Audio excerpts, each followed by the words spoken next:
वही प्राणायाम करेंगे जो कि हमारे पढ़ाई में बहुत ज़्यादा महत्वपूर्ण है, जो हमारे प्रज्ञा को बढ़ाते हैं, जो हमारे मस्तिष्क का पूर्णतः विकास करते हैं। और आपने देखा होगा कि बहुत बार हम बहुत सारी चीज़ें पढ़ते हैं, हम कंटिन्यूअसली 5-5, 6-6 या ज़्यादा भी उससे निरंतर हम अभ्यास करते हैं, पढ़ाई करते हैं। लेकिन उसका उम्मीद से कम जो है परिणाम आता है।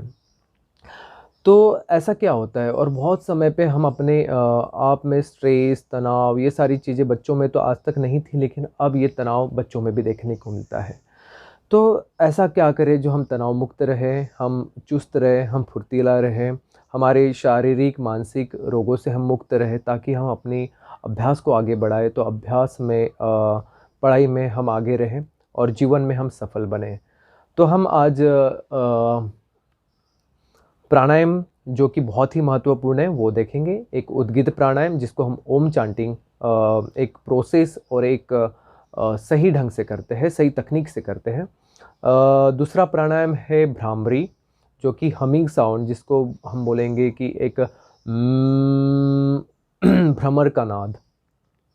जिस तरह से जो भौंरा होता है, जो भ्रमर होता है, उसके पंखों की जो आवाज़ होती है, उसी प्रकार से हमें म का उच्चारण मस्तिष्क में महसूस करना होता है, अनुभूति करनी होती है। तीसरा प्राणायाम हम भस्त्रिका का जो प्रिपरेशन प्राणायाम कहेंगे, भस्त्रिका होता है तीव्र गति से करना होता है, इन्हेल और एक्सहेल। यहाँ पे हम भस्त्रिका प्राणायाम इन्हेल और एक्सहेल तीव्रता से नहीं करेंगे। हम केवल और केवल ब्रेथ को महसूस करेंगे। हम ब्रीद इन करेंगे, ब्रीद आउट करेंगे, लेकिन बहुत ही सहज गति से, और फिर उसको डीप करेंगे और उसे दीर्घ जितना लंबा हो सकता है लंबा हम भीतर लेंगे और बाहर उसी गति से छोड़ेंगे। तो ये और एक चौथा रहेगा नाड़ी शोधन प्राणायाम जो अनुलोम विलोम का विस्तृत रूप है। अनुलोम विलोम के स्थान पे हम नाड़ी शोधन करेंगे। तो इस 4 अभ्यास को आज हम करने जा रहे हैं। तो सबसे पहले आप किसी भी एक ध्यानात्मक स्थिति में बैठ जाइए जिसमें आप सुविधाजनक महसूस करते हैं। आप पूरी तरह से आपकी शारीरिक स्थिति बिना हलचल के और एक सुविधाजनक स्थिति में हो। जिस स्थिति में मैं बैठा हूँ ये सुखासन है। इस स्थिति में हम लंबे समय तक बैठ सकते हैं। तो क्रॉस लेगेड पोस्चर में बैठ जाइए। दोनों हाथ आपके सहजता से घुटनों पे रखिए। आपकी कमर गर्दन सीधी हो और आंखें सहजता से बंद कर लीजिए। देखिए, जब हम प्राणायाम का अभ्यास करते हैं तो हम किसी भी गुरुवंदना या मंत्र उच्चारण को करते हैं या फिर केवल ओम का उच्चारण करते हैं 3 बार। तो ये आप अपने दिमाग में फिट कर लीजिए कि यदि आप चाहें तो कर सकते हैं, अन्यथा आवश्यक नहीं है। यह तो हमारे श्रद्धा का विषय है। तो हम यहाँ पे ओम चांटिंग स्किप करेंगे। हम समय को जितना हो सके उसको बचाने का प्रयास करेंगे, लेकिन आपके निरंतर अभ्यास में आप ओम चांटिंग से ही शुरू करें। अब हम सबसे पहले करेंगे अपने श्वासों पे अपना नियंत्रण करने का प्रयास। तो हम क्या करते हैं, अपने हृदय को, अपने लंग्स को, फेफड़ों को पूरी तरह से भरने का प्रयास करेंगे। लेकिन सांस कैसी ले, एक बार देख ले।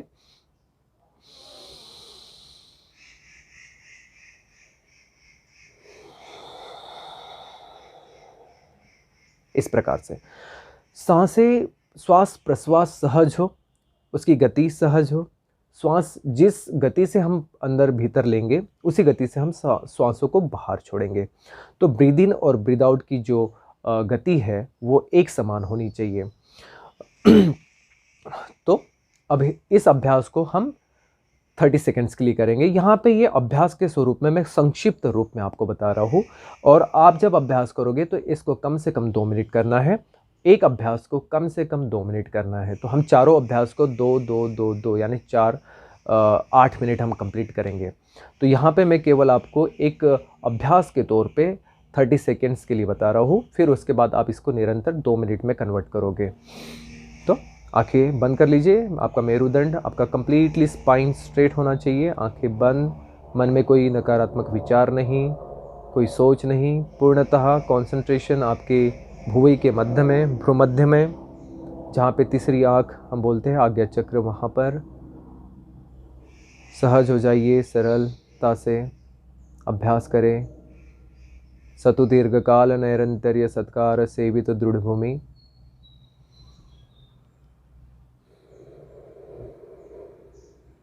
Completely concentrate on your breath, focus on your breath, and try to watch your breath while inhale and exhale.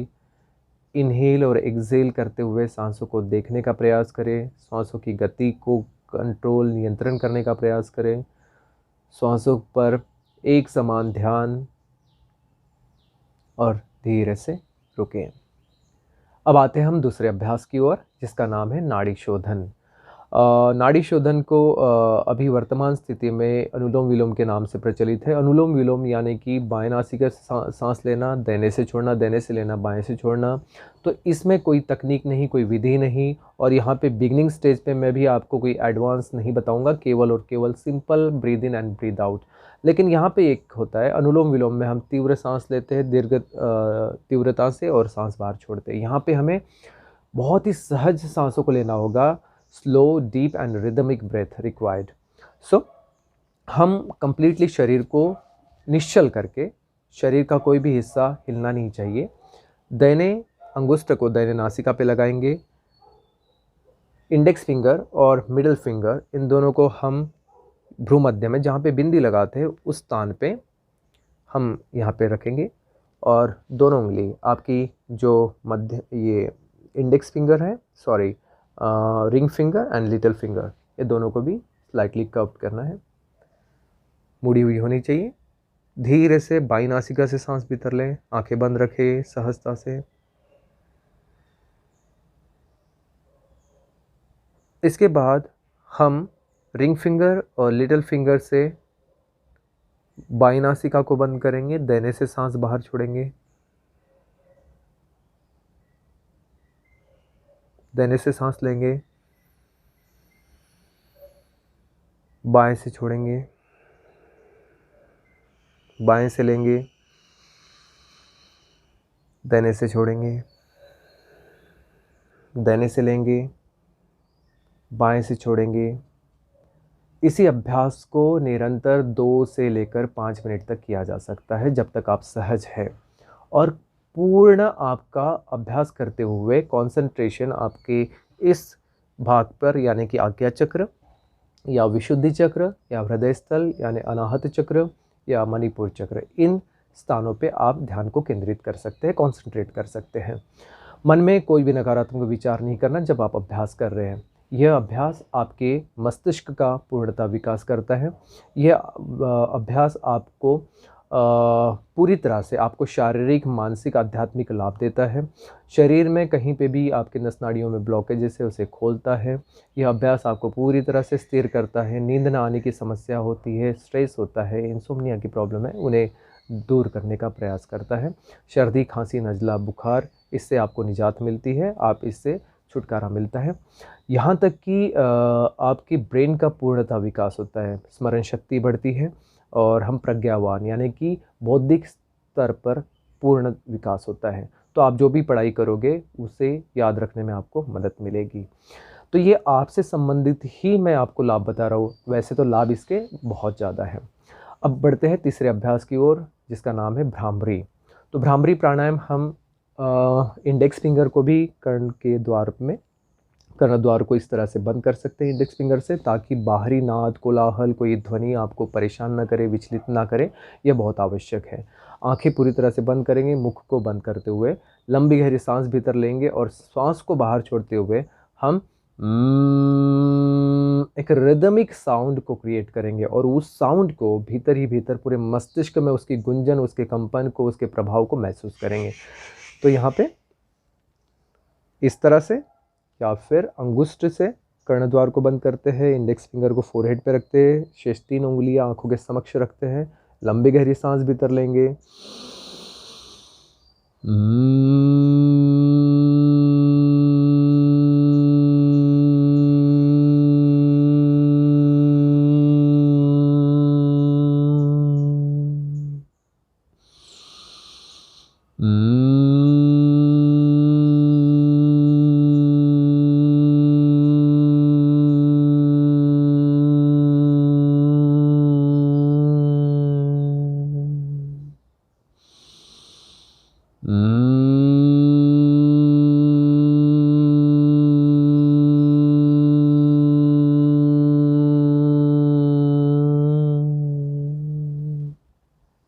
धीरे से हाथ नीचे, आंखें खोलें।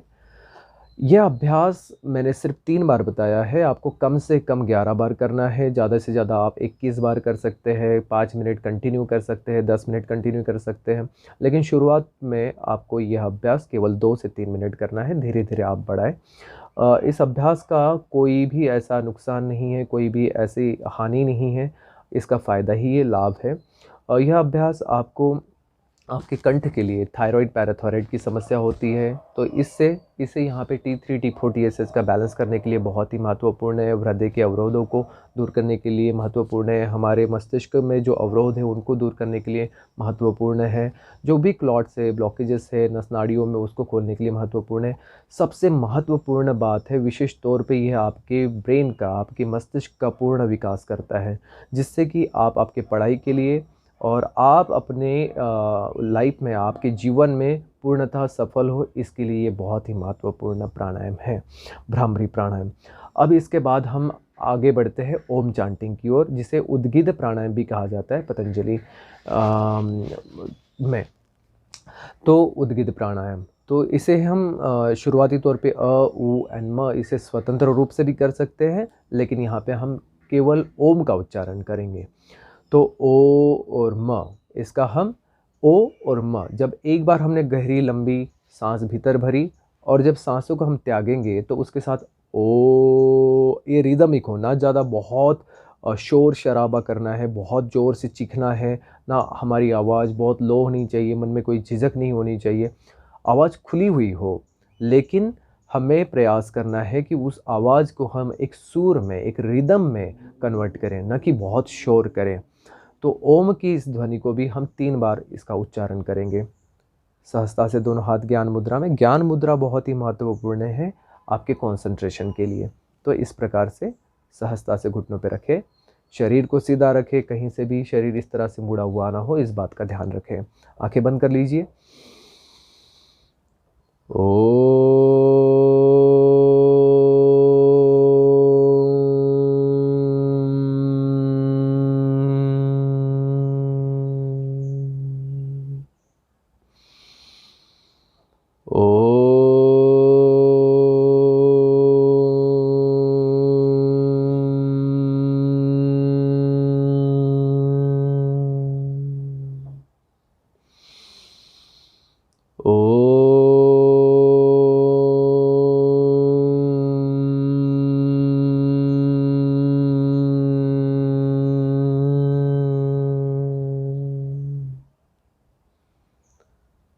ओम शांति शांति शांति।